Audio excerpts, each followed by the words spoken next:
A very good morning to all of you dear student. I am Keshav, your English teacher. Student हम हमारे chapter 7 के बारे में study कर रहे थे. नेम है चैप्टर का who will play with me. ठीक है, इसके 3 जो पैसेज जब हमने कंप्लीट कर लिए थे और थर्ड पैसेज हमने ये कंप्लीट किया था कि जो रोहित है वो ठीक है वो एक डॉग के पास जाता है और उससे पूछता है कि क्या तुम मेरे साथ खेलोगे. तो डॉग मना कर देता है कि मैं बिजी हूँ. ठीक है, मैं मेरे घर के जो मालिक है ठीक है उसके मालिक के घर की मतलब की देखभाल कर रहा हूँ, तो इस वजह से मैं तुम्हारे साथ नहीं खेल सकता.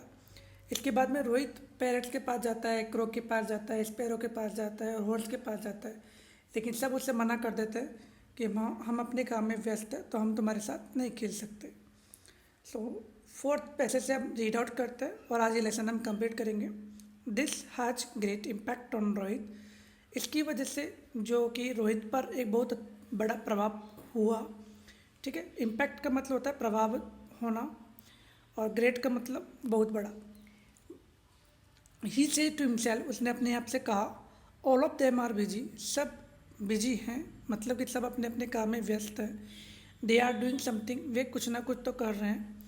It is only I who am not working, यह केवल मैं हूँ जो कि काम नहीं कर रहा हूँ. ठीक है, WHO हु का मतलब वैसे कौन होता है, लेकिन यदि हम देखा जाए तो यहाँ पर हु का मतलब जो है. ठीक है, now I will also do my work, अब मैं मेरा स्वयं का कार्य खुद करूँगा, मैं भी मेरा काम करूँगा. And keep my self busy, और मैं अपने आप को व्यस्त रखूँगा. I will give up my laziness, मतलब कि मैं त्याग कर दूँगा, मैं छोड़ दूँगा जो मेरा लेजीनेस है उसको. Give up, GIVUP, give up का मतलब होता है छोड़ना. ठीक है, और लेजीनेस का मतलब होता है आलस्य को, तो मैं मेरे आलस्य को त्याग दूंगा या छोड़ दूंगा. He returns home and decides to go to school daily, मैं वापस घर पर लौटता है. रिटर्न्स का मतलब होता है लौटना, वापस लौटना.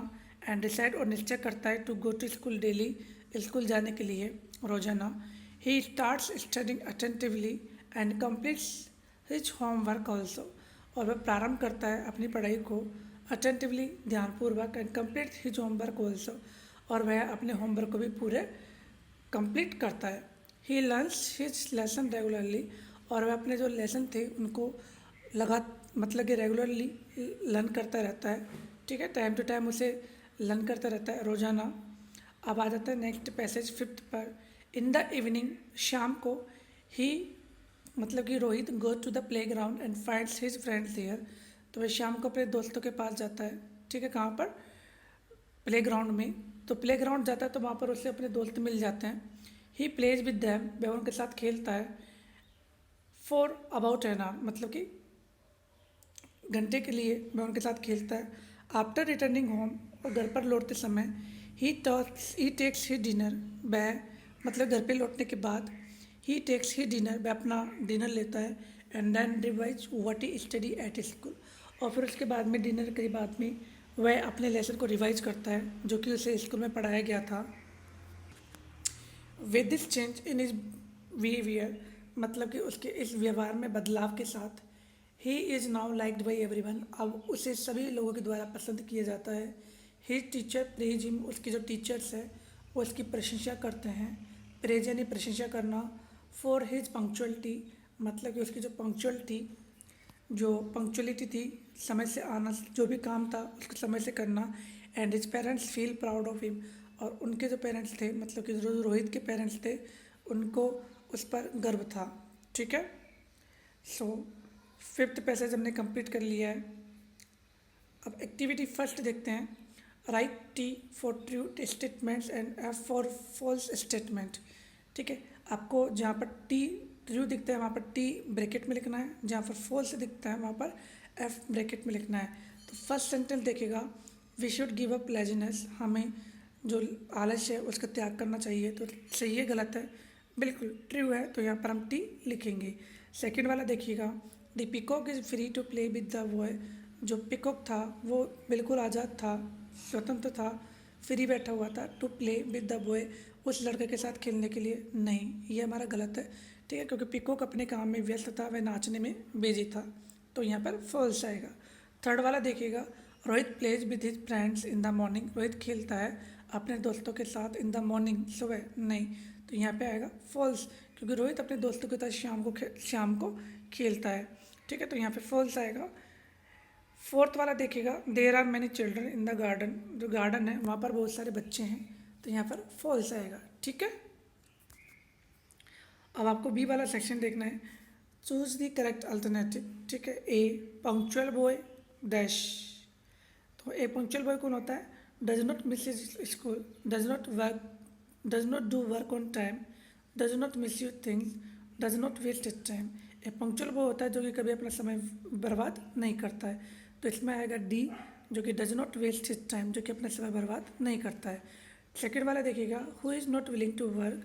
ठीक है, किसको काम करने की इच्छा नहीं थी, तो यहाँ पर आ जाएगा डी, क्योंकि रोहित को काम करने की इच्छा नहीं थी। बाकी पिकॉक, डॉग, पैरट ये सब अपने काम करने में बिजी थे। थर्ड वाला देखिएगा, laziness is dash for us. तो जो आलस्य है वो हमारे लिए क्या है? बिल्कुल बेकार है। तो यहाँ पर गुड नहीं आएगा। बैड बिल्कुल आ सकता है। यूजफुल नहीं आएगा। हेल्पफुल नहीं आएगा। तो आंसर क्या होगा? Bad, B. Answer the following question देखिएगा, why did Rohit find no friends in the garden to play with. मतलब कि रोहित को क्यों कोई भी दोस्त क्यों नहीं मिला गार्डन में खेलने के लिए। तो आंसर होगा Rohit found no friends to play in the garden. आपको यहाँ पर लर्न करना है बिकॉज से, और बिकॉज के बाद में ही आपको रिटर्न करना है because all his friends had go to school, क्योंकि जो उसके सभी दोस्त थे वो कहाँ जा चुके थे? स्कूल में जा चुके थे। सेकेंड वाला देखिएगा, why did the birds and animals in the garden not play with Rohit. मतलब कि जो बर्ड्स, पशु और पक्षी थे वो गार्डन में जो थे, ठीक है, वो रोहित के साथ क्यों नहीं खेल रहे थे? क्यों नहीं खेले वो रोहित के साथ? तो आंसर होगा all the birds and animals in the garden were busy. क्योंकि जो सभी जानवर और जो पक्षी थे ना वो गार्डन में क्या थे? बिजी थे in doing their own work, अपने कार्य को करने में।